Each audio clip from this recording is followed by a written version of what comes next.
Masih.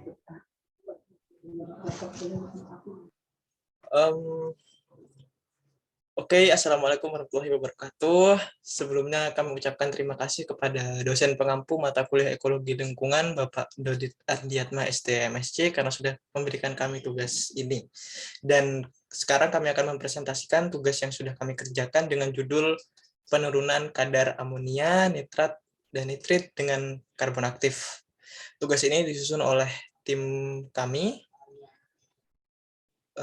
yang terdiri dari 2 orang, yaitu yang pertama Ahmad Taufikur Rahman, saya sendiri dengan NIM 331920175, dan rekan saya Dwi Meisya Batari dengan NIM 332110001.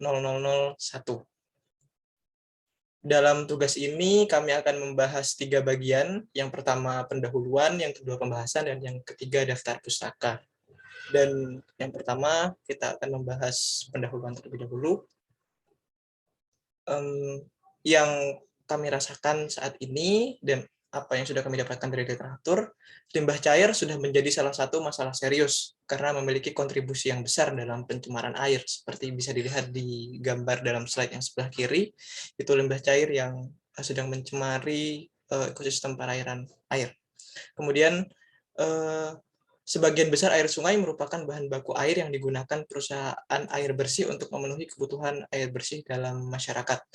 Polutan yang terdapat pada air sungai diantaranya ada amonia, nitrit, dan nitrat.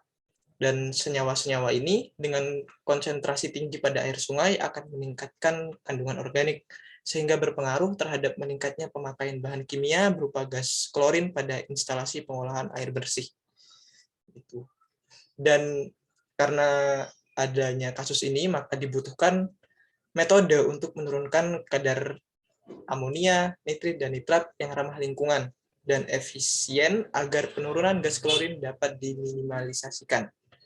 Senyawa-senyawa tersebut dapat diturunkan dengan menggunakan karbon aktif seperti yang ada pada gambar di slide.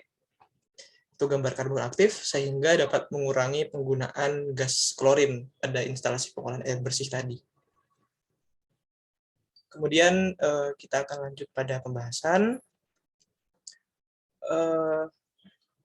Karbon aktif sendiri merupakan senyawa amorf yang dihasilkan dari bahan-bahan yang mengandung karbon atau arang yang diperlakukan secara khusus untuk mendapatkan daya absorpsi yang tinggi.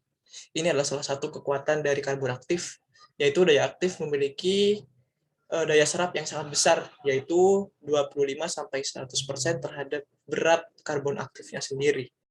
Dan karbon aktif ini juga memiliki luas permukaan yang berkisar antara 300 sampai 1.200 meter persegi per gram, dengan rata-rata diameter pori yaitu 10 sampai 60.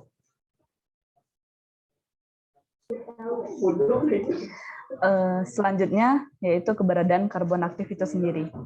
Karbon aktif sendiri juga memiliki bahan dasar yang kebanyakan berasal dari hewan, berbagai tumbuh-tumbuhan maupun berbagai mineral yang di dalamnya terkandung zat karbon.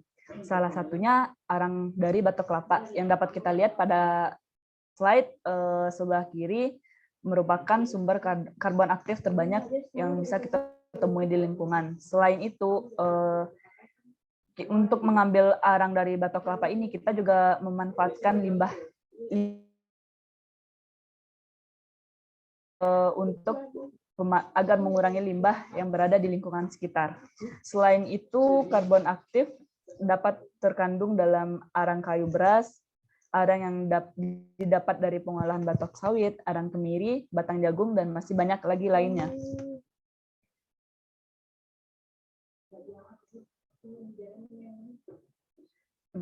Cara kerja karbon aktif berdasarkan gaya van der Waals. Peristiwa absorpsi yang terjadi pada karbon aktif karena adanya gaya van der Waals, yaitu gaya tarik-menarik intermolekuler antara molekul padatan dengan solut yang diabsorpsi lebih besar daripada gaya tarik-menarik sesama solut itu sendiri di dalam larutan. Maka solut akan terkonsentrasi pada permukaan padatan. Gaya inilah yang menyebabkan karbon aktif dapat menyerap senyawa-senyawa kimia seperti amonia, nitrat, dan nitrit di dalam larutan atau di dalam limbah, sehingga menurunkan kadar kandungannya sendiri agar tidak mencemari lingkungan. Untuk cara aktivasi karbon aktif itu sendiri ada dua. Yang pertama secara kimia itu dilakukan dengan proses pengolahan dengan bahan kimia. Yang kedua dengan cara fisika, yaitu dilakukan dengan pemanasan dengan suhu yang sangat tinggi.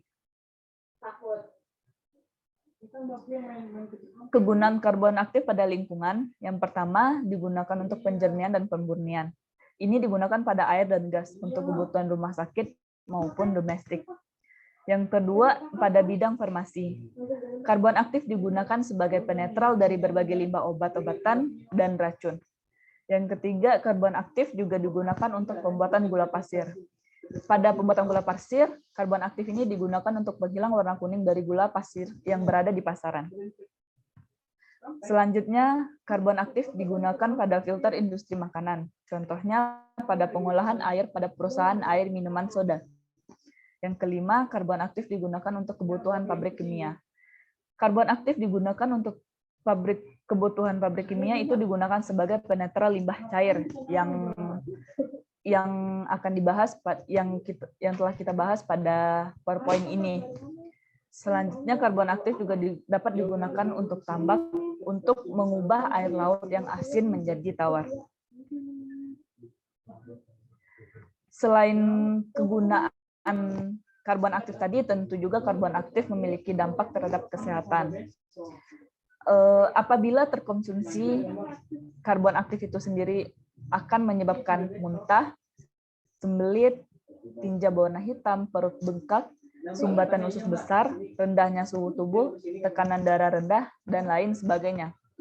Selain itu, karbon aktif jika berinteraksi dengan obat lain dapat mengakibatkan penurunan efektivitas dari obat tersebut. Yang kedua, penurunan penyerapan dan efek karbon aktif jika dikonsumsi bersama dengan susu atau produk yang mengandung susu, itu akan mengurangi fungsi dari si susu tersebut.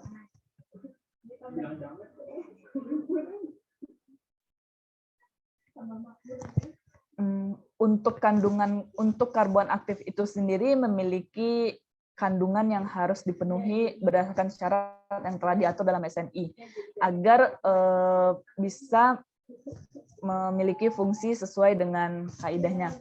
Syarat mutu karbon aktif berdasarkan SNI 063730 tahun 1995 yaitu ada bagian yang hilang pada pemanasan 950 derajat Celcius, pada butiran itu maksimal 15%, sedangkan pada serbuk persyaratannya 25%.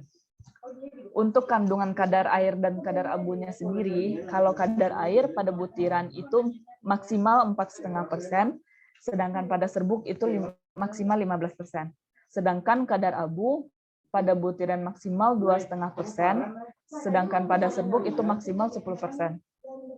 Daya serap terhadap larutan I2 itu untuk butiran minimal 750 mg per gram, sedangkan pada serbuk minimal 750